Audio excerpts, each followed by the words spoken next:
یہ جو سطر والا مسئلہ ہے نا، یہ بڑا حساس مسئلہ ہے۔ آج عمومی طور پر دیکھا جاتا ہے کہ جو ہمارے نوجوان بچے نماز پڑھنے آتے ہیں، پینٹ شرٹ پہن کر آتے ہیں، پینٹ شرٹ پہن کر جو لوگ نماز پڑھنے آتے ہیں، ان کا سطر عمومی طور پر ننگا ہو جاتا ہے، کھل جاتا ہے۔ وہ کیسے؟ وہ یوں کھل جاتا ہے کہ یہ ناف سے لے کر گھٹنے تک، یہ صرف سامنے والا حصہ نہیں چھپانا ہے، بلکہ یہ پورا پیچھے سے پوری گلائی انسان کی گھٹنوں تک یہ چھپی ہونی چاہیے۔ اب ہوتا کیا ہے کہ بیچارہ نماز پڑھنے آتا ہے، پینٹ شرٹ پہن کے نماز پڑھنے آتا ہے، جب رکوع کے لیے جاتا ہے تو اس کا پیچھے سے سطر کھل جاتا ہے۔ اب اس کی یہ جو سطر ہے، اس کی پینٹ وہ ناف سے نیچے ہوئی، اب 3 مرتبہ سبحان اللہ کہنے کی مقدار تک اگر سطر ننگا رہ گیا تو نماز ٹوٹ جائے گی۔ اور 3 مرتبہ تو سبحان ربی العظیم سبحان ربی الاعلیٰ کہنا ہی کہنا ہے۔ اب رکوع میں گیا، اول تو رکوع میں جاتے ہی اس کی نماز ٹوٹ گئی، کیونکہ اس کا سطر پیچھے سے کھل گیا، اور اس سطر کو کھلنے کی وجہ سے اس کی نماز فاسد ہو گئی، ٹھیک ہے۔ اور کسی وجہ سے اگر اس کا ادھر رکوع کے اندر سطر چھپا رہ گیا، لیکن جب وہ سجدے کے اندر گیا تو سجدے کے اندر جا کر تو اس کا بالکل سطر پیچھے سے اور ننگا ہو گیا۔ بالکل عمومی طور پر دیکھنے کو آیا ہے کہ یہ جو نوجوان حضرات پینٹ شرٹ میں نماز پڑھتے ہیں نا، ان کا سطر کھل جاتا ہے، ان کی نماز فاسد ہو جاتی ہے، ان کی نماز نہیں ہوتی ہے، یہ شرط یاد رکھیں۔ اور اس میں بالکل بے احتیاطی برتی جا رہی ہے عمومی طور پر مساجد کے اندر۔ اور یہ یاد رکھیں کہ جتنا اپنے سطر کا مخصوص اعضاء کو دکھانا گناہ کبیرہ ہے نا، اس تمام سطر میں سے کسی حصے کو بھی دکھانا اتنا ہی گناہ کبیرہ ہے، اتنا ہی گناہ کبیرہ ہے کہ اس تمام سطر میں سے کوئی سطر کا تھوڑا سا حصہ بھی اگر نظر آنا شروع ہو گیا تو یہ گناہ کبیرہ ہے، بہت بڑا گناہ ہے، اپنا آپ ننگا کر کے کسی کو دکھانے والی بات ہے۔ یہ تو مردوں کا سطر ہے۔ اور خواتین کا سطر کیا ہے کہ خواتین کا سطر نماز کے اندر صرف ان کے ہاتھ، ان کے پاؤں اور ان کا چہرہ یہ نظر آنا چاہیے، باقی پورا کا پورا جسم ان کا سطر ہے۔ اگر ان پورے جسم میں سے اگر بال کھلے رہ گئے تو اتنی مقدار تک کہ 3 مرتبہ سبحانک اللہ یا سبحان ربی الاعلیٰ یا سبحان ربی العظیم کہنے تک اس کے بال کھلے رہ گئے، نماز فاسد ہو جائے گی۔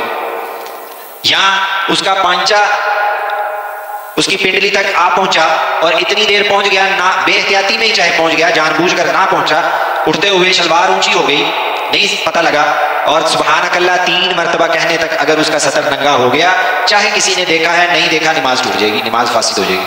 لیکن مردوں کی ایک بات اور میں یاد رکھ لیں کہ عام طور پر ہمارے نوجوان آج کے اس معاشرے کے اندر کیا کرتے ہیں کہ یہ چڑیاں پہن کر کچھے پہن کر اپنے گھروں کے اندر ہی ایسے چل رہے پھر رہے ہوتے ہیں۔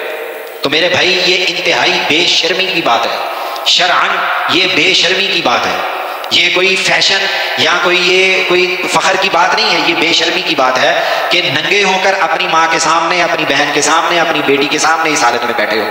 کیا آپ کے گھٹنے نظر آ رہے ہیں؟ آپ کی ناف نظر آ رہی ہے؟ تو اگر آپ کی ناف بھی نظر آ رہی ہے تو یہ بھی بے شرمی کی بات ہے۔ عمومی طور پر ہمارے ہاں جو شلوار قمیض بھی پہنتے ہیں، وہ بھی جو شلوار کو باندھتے ہیں وہ ناف کے نیچے باندھتے ہیں، ناف عمومی طور پر نظر آتی ہے، یہ ناف سطر کا حصہ ہے۔ اور یاد رکھیں کہ یہ جو سطر چھپا نہیں رہتا، یہ جب تک ننگا رہے گا تب تک فرشتے بھی آپ سے دور رہیں گے اور گناہ کبیرہ آپ کے اوپر ہوگا، گناہ کبیرہ آپ کے کھاتے میں لکھا جا رہا ہوگا۔ اور کہیں میں نے پڑھا ہے کہ نبی علیہ الصلوۃ والسلام نے ارشاد فرمایا کہ جو کوئی بندہ اپنا سطر دکھاتا ہے اس کے اوپر فرشتوں کی بھی لعنت، اللہ کی بھی لعنت، اللہ کے فرشتوں کی بھی لعنت اور میری بھی لعنت۔ ہم تو فیشن سمجھتے ہیں نا، یہاں سے پینٹ پھاڑ لی، یا یہاں سے پھٹی ہوئی پینٹ لے گئے، یہاں سے پھٹی ہوئی پینٹ لے گئے، یہاں سے پھٹی ہوئی پینٹ لے گئے، کیا ہے جی؟ فیشن ہے بھائی، یہ فیشن نہیں ہے، یہ بے شرمی ہے، بے غیرتی ہے۔ شرعاً یہ چیز جائز نہیں ہے، شرعاً یہ چیز جائز نہیں ہے۔ اور چہ جائے کہ یہ معاشرے کے اندر پہن کر چلے پھرے اور یہ نماز پڑھنے کے لیے اگر آ جائے تو پھر تو بالکل ہی اس کی نماز نہیں ہے، کیونکہ سطر کھلا ہے اس کا، کیونکہ سطر کھلا ہے۔ پینٹ شرٹ پہنے، لباس کوئی بھی ہے پہننے میں اپنی مرضی ہے، پہنے جیسا مرضی، لیکن کم از کم اتنا خیال رکھیں کہ اس لباس کو پہنتے ہوئے میری شریعت مجھے کیا کہتی ہے جی۔ اور بعض اوقات پینٹیں ایسی ٹائٹ ہوتی ہیں کہ جس کی وجہ سے سطر تو چھپا ہوتا ہے بظاہر، لیکن جسم کے تمام اعضاء واضح نظر آ رہے ہوتے ہیں۔ ایسا لباس بھی مکروہ ہے، حرام ہے پہننا ایسا لباس پہننا جس لباس کو پہننے سے انسان کے تمام اعضاء وہ صاف اور واضح نظر آئے، خاص طور پر صدر کے اعضاء واضح نظر آئے، وہ نبی علیہ الصلوۃ والسلام نے منع فرمایا۔ اس لباس کو پہننے سے نبی علیہ الصلوۃ والسلام نے منع فرمایا ہے، اور فرمایا کہ جب ایسا لباس معاشرے میں پہن کر پھرنا جائز نہیں ہے تو ایسا لباس پہن کر مسجد میں آ کر نماز پڑھنا جائز کیسے ہو سکتا ہے؟ ایسا لباس پہن کر مسجد میں آنا یہ کیسے جائز ہو سکتا ہے؟ تو کم از کم لباس پہنتے ہوئے اتنا خیال ضرور کر لیں کہ یہ میرے اسلام کے خلاف تو نہیں ہے۔ اگر میں یہ لباس پہنوں گا تو میرا شریعت کا میرے اوپر کیا حکم ہوگا؟ یہ پہن کر میری نماز ہو جائے گی؟ اول تو نماز کا تب خیال آئے گا نا جب پڑھنی ہوگی بندے نے، اگر نہیں بھی پڑھنی کم از کم خیال تو رکھے کہ اگر کبھی ایمرجنسی میں نماز پڑھنی پڑ بھی جائے تو کم از کم مجھے نماز تو پڑھنے جوگا ہو نا کہ میں وضو کروں، نماز پہن لوں، نماز پڑھ لوں۔ تو لباس پہنتے ہوئے ان بریک چیزوں کا ضرور خیال کریں کہ بھائی میں نماز پڑھوں گا تو اس لباس کے اندر میری نماز ہو جائے۔